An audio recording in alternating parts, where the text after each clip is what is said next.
পাঁচবারের বিশ্ব চ্যাম্পিয়ন, ফুটবলের রাজমুকুট যার মাথায় সবচেয়ে বেশি মানায় সেই ব্রাজিল আবারও স্বপ্ন দেখেছিল মিশন হেক্সার।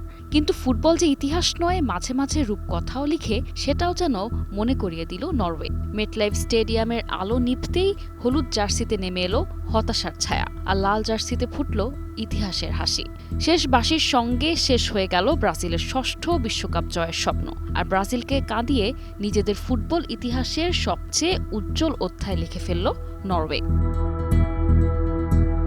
২০০২ সালে সবশেষ বিশ্বকাপ জেতার পর থেকে ব্রাজিল টানা ৬টি বিশ্বকাপে ইউরোপীয় প্রতিপক্ষের কাছে নকআউট পর্ব থেকে ছিটকে গেছে। ২০০৬, ২০১০, ২০১৪, ২০১৮ এবং ২০২২ প্রতিটি আসরেই ইউরোপের কোনো না কোনো দলের কাছে হেরে বিদায় নিতে হয়েছিল তাদের।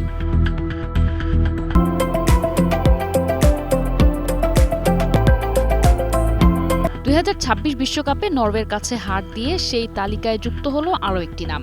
ব্রাজিল দীর্ঘদিন ধরে যে ষষ্ঠ শিরোপা বা হেক্সার স্বপ্ন দেখে আসছে, বাস্তবতা তার বদলে উপহার দিল টানা ৬ বার ইউরোপের কাছে হারের এক তিক্ত রেকর্ড। ম্যাচে প্রথমার্ধে ব্রাজিল একটি পেনাল্টি পেলেও ব্রুনো গিমারেসের নেওয়া শট ঠেকিয়ে দেয় নরওয়ের গোলরক্ষক। এরপর ম্যাচের শেষ দিকে জোড়া গোল করে দলকে জিতিয়ে দেন আর্লিং হল্যান্ড।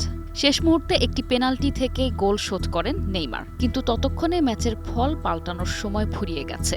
কার্লো আনচেলত্তির অধীনে থাকা ব্রাজিল দলটির কাছ থেকে টুর্নামেন্টের শুরু থেকেই শিরোপার প্রত্যাশা ছিল, কিন্তু শেষ ১৬তেই থেমে যাওয়ার সেই প্রত্যাশা বড় ধাক্কা খেল।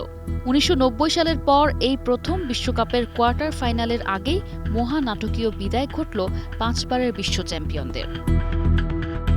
ইতিহাসের পাতা উল্টালে দেখা যায় শেষবার ব্রাজিল কোয়ার্টারের আগে বাদ পড়েছিল ১৯৯০ সালের ইতালি বিশ্বকাপে। সেবার চিরপ্রতিদ্বন্দ্বী আর্জেন্টিনার কাছে ১-০ গোলে হেরে শেষ ১৬তেই স্তব্ধ হয়েছিল সাম্বার দেশ। এরপর কেটে গেছে ৩৬টি বছর।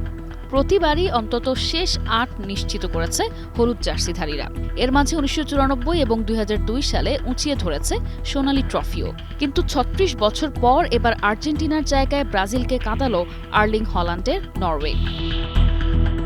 নিশা আলম, ডেস্ক রিপোর্ট, ২১ টেলিভিশন।